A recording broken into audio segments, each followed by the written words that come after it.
그때 베드로가 예수님께 다가와 주님, 제 형제가 저에게 죄를 지으면 몇 번이나 용서해 줘야 합니까? 7번까지 해야 합니까? 하고 물었다. 예수님께서 그에게 대답하셨다. 내가 너에게 말한다. 7번이 아니라 77번까지라도 용서해야 한다. 그러므로 하늘나라는 자기 종들과 셈을 하려는 어떤 임금에게 비길 수 있다. 임금이 셈을 하기 시작하자 10,000달란트를 빚진 사람 하나가 끌려갔다. 그런데 그가 빚을 갚을 길이 없었으므로 주인은 그 종에게 자신과 아내와 자식과 그 밖에 가진 것을 다 팔아 갚으라고 명령하였다. 그러자 그 종이 엎드려 절하며 제발 참아 주십시오. 제가 다 갚겠습니다 하고 말하였다. 그 종의 주인은 가엾은 마음이 들어 그를 놓아주고 부채도 탕감해 주었다. 그런데 그 종이 나가서 자기에게 100데나리온을 빚진 동료 하나를 만났다. 그러자 그를 붙들어 멱살을 잡고 빚진 것을 갚아라고 말하였다. 그의 동료는 엎드려 제발 참아주게 내가 갚겠네 하고 청하였다. 그러나 그는 들어주려고 하지 않았다. 그리고 가서 그 동료가 빚진 것을 다 갚을 때까지 감옥에 가두었다. 동료들이 그렇게 벌어진 일을 보고 너무 안타까운 나머지 주인에게 가서 그 일을 죄를 일렀다. 그러자 주인이 그 종을 불러들여 말하였다. 이 악한 종아, 내가 청하게 나는 너에게 빚을 다 탕감해 주었다. 내가 너에게 자비를 베푼 것처럼 너도 내 동료에게 자비를 베풀었어야 하지 않느냐? 그러고 나서 화가 난 주인은 그를 고문 형제에게 넘겨 빚진 것을 다 갚게 하였다. 너희가 저마다 자기 형제를 마음으로부터 용서하지 않으면 하늘의 내 아버지께서도 너희에게 그와 같이 하실 것이다.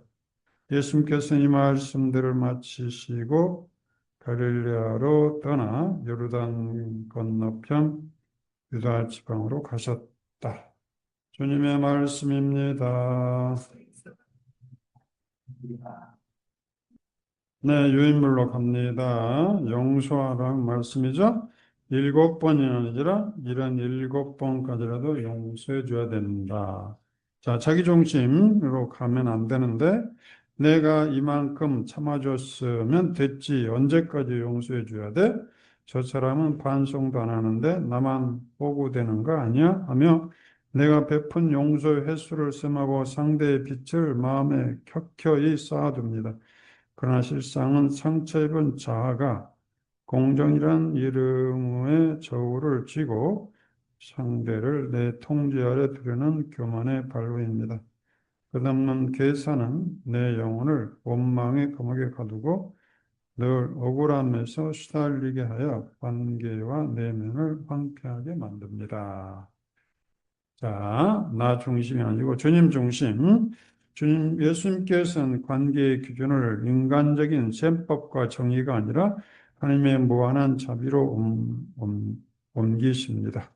참된 용서는 내 기준에 맞춘 거래가 아니라 내가 먼저 거저받은 무한한 용서를 이웃에게 흘려보내는 거룩한 통로가 되는 것입니다. 용서는 상대를 정당화하는 것이 아니라 내 마음을 묶고 있던 앙심과 심판의 쇠사슬 주님의 사랑 안에서 스스로 끝내는 해방입니다. 자, 뒤로 옆으로 가가지고 부부관계 역학과 정서적 잔고, 우리가 가장 많이 용서해야 될 사람은 부부라고 볼 수 있는데 부부가 없으면 자녀들과의 관계라고 볼 수 있죠. 자, 부부관계 역학, 존 가트맨은 평생 동안 부부관계를 연구했습니다. 행복한 부부와 파탄나는 부부의 정서적 차이가 갈등이 있느냐 없느냐가 아니라, 같이 읽어봐요. 갈등을 다루고 일상을 소통하는 방식에 있습니다. 갈등은 누구에게나 다 있을 수밖에 없다. 그러나 그 갈등을 어떻게 다루가느냐, 이게 중요하다 이거죠. 자, 1번, 감정의 정서적 잔고란 말이 있습니다. 감정의 정서적 잔고. 감정도 우리가 돈도 저축하는 것처럼 좋은 감정도 저축해라. 좋은 감정을 저축을 해야 관계가 깨질 때 그 저축한 감정의 창고를 꺼내서 이렇게 관계를 회복하는 데 사용할 수 있다. 그런 이야기. 새로운 용어죠. 음, 구체적으로 손으로 잡히는 평소 사소한 친밀감, 여보 하고 불러주는 게 우리가 창고에, 통장에, 감정 창고에 저축을 한다는 거죠. 당신 얼굴 보니까 웃음이 나오네? 이제 쌓는 거. 100만 원씩 쌓는 거, 100만 원씩. 얼마나 쌓는지가 위기 때 관계를 지탱하는 자산이 됩니다. 그러니까 이런 잔고가 빈 털털이, 또 어떤 사람은 잔고가 마이너스 잔고, 감정, 나쁜 감정만 쌓여있는 거예요. 그래서 지금부터 1년 안에 이 잔고를 1억을 만들어야겠다. 10억을 만들어야겠다. 그 다음에 두 번째, 이 가트맨이 사용하는 용어가 감정의 정서적 잔고 이야기하고 이혼을 예측하는 네 가지의 복소가 있다는 거죠. 첫 번째, 비난하기 시작하면 이혼의 첫 단계를 밟고 있다. 상대 행동을 넘어 인격과 성품을 공격합니다. 당신 오늘 늦게 왔네? 이렇게 말할 거를 나를 무시하는 거야? 늦게 오게? 이렇게. 비난이 시작되는 거지. 방어. 그 비난에 대해서 이제 방어를 하는 거죠. 책임을 회피하고 핑계를 대며 상대 탓으로 돌리는 거. 당신이 비난하니까 내가 늦게 왔어. 뭐 잘못된 거 있어? 방어. 경멸. 상대를 하찮게 여기고 조롱하며 우월감을 드러내는 거야. 나니까 너하고 살지.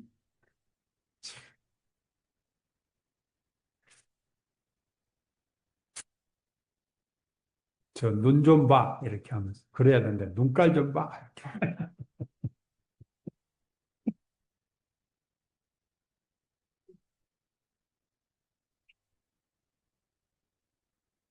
그 다음에 이제 마지막은 담쌓기. 말도 않고 남남으로 사는 거죠. 가트맨 역학의 핵심은 부부 중심성에 있습니다. 부부 중심. 가정이 부부가 중심인가? 아니면 엄마가 자녀와 자녀와의 끈끈한 관계가 중심이 되어 있나? 부부가 중심이 돼야지.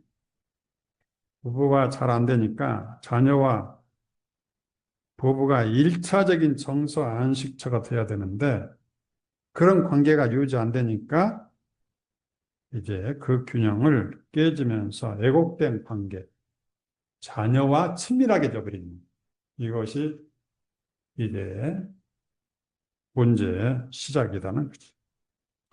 그래서 부부와 모자 사이의 관계 역학, 왜곡된 삼각관계에 가트맨의 이론과 가족 치료 이론을 접목해 볼 때 부부 관계가 소원해질 때 가장 흔하게 나타나는 역학 중에 하나가 엄마와 자녀 간의 과잉 밀착과 그러다 보니까 부부가 점점 멀어지고 남편은 밖으로 돌고 술 먹고 그것도 위로가 안 되니까 어디를 가요? 여자가 있는 집에 이제 가는 거죠. 아이고, 자기 왔어. 이런 말을 듣고 싶은 거지. 자, 구체적인 시나리오. 남편 A와 아내 B는 출산과 육아 그리고 누적 등 성격 차이로 인해 정서적 대화가 단절되었습니다. 두 사람은 같으면이 견고한 담쌓기와 방어 상태를 지내며 서로 간의 친밀감을 잃어버렸습니다. 이때 아내 B는 남편에게 받지 못한 정서적 지지와 인정과 이로움을 아들 C에게 과도하게 투사합니다. 아들 C를 자신의 유일한 반려자 혹은 마음의 쉼터로 삼아 모든 애정과 기대를 집중시킵니다. 남편에는 가정 내에서 주변인으로 밀려나고 아내와 아들이 밀착된 모습을 보며 소외감과 질투를 느끼거나 아예 가정 외의 일이나 취미로 도피해버리는, 나는 취미가 낚시야. 낚시로 빠져버리는. 역학적 분석 쭉 보시고, 그 다음에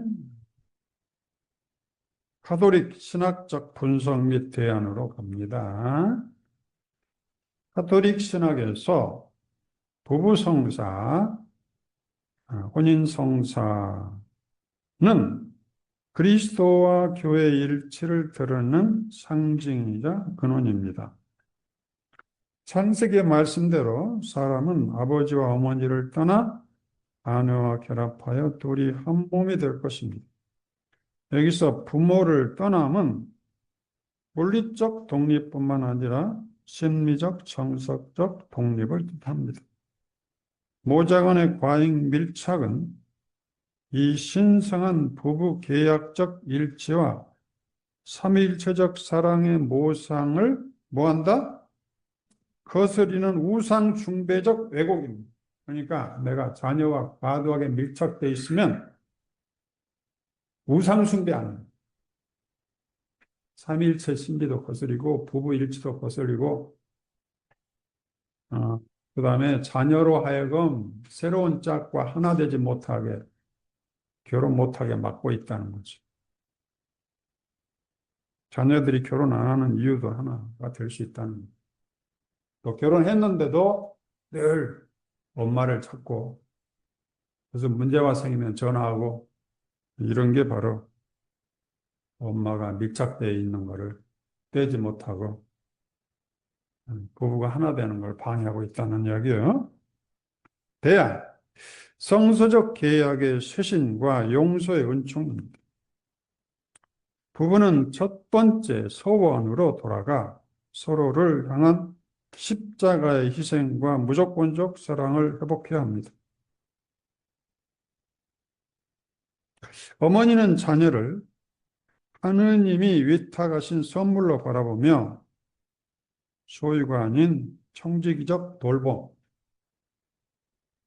그러니까 때가 되면 언제든지 독립시켜야 될 그런 자녀인데 자녀를 늘 내 품 안에 두고 싶은 그런 게 있죠.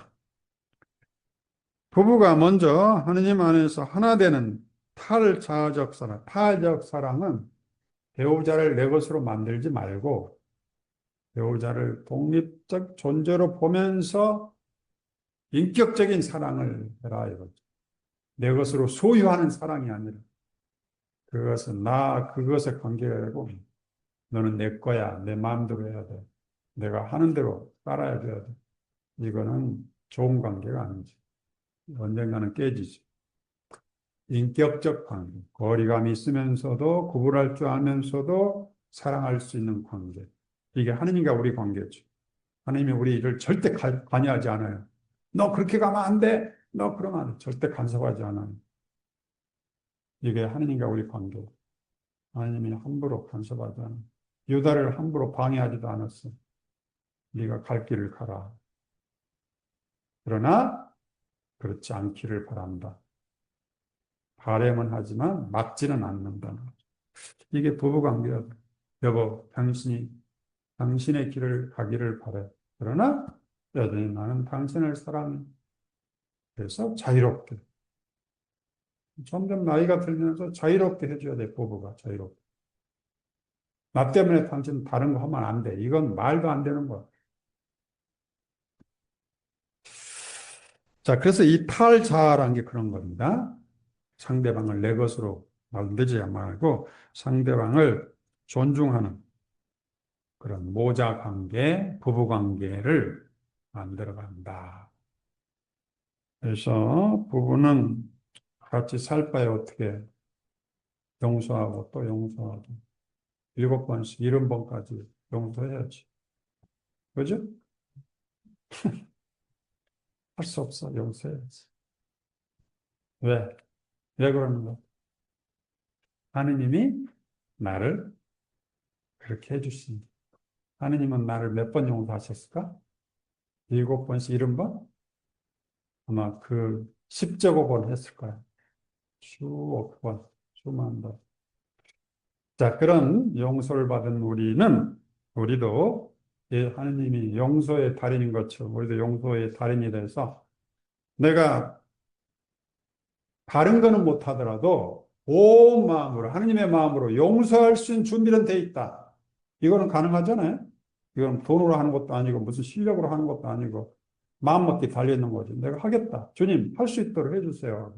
기도하고 내가 온 마음을 다 하느님께 내려놓는 거죠.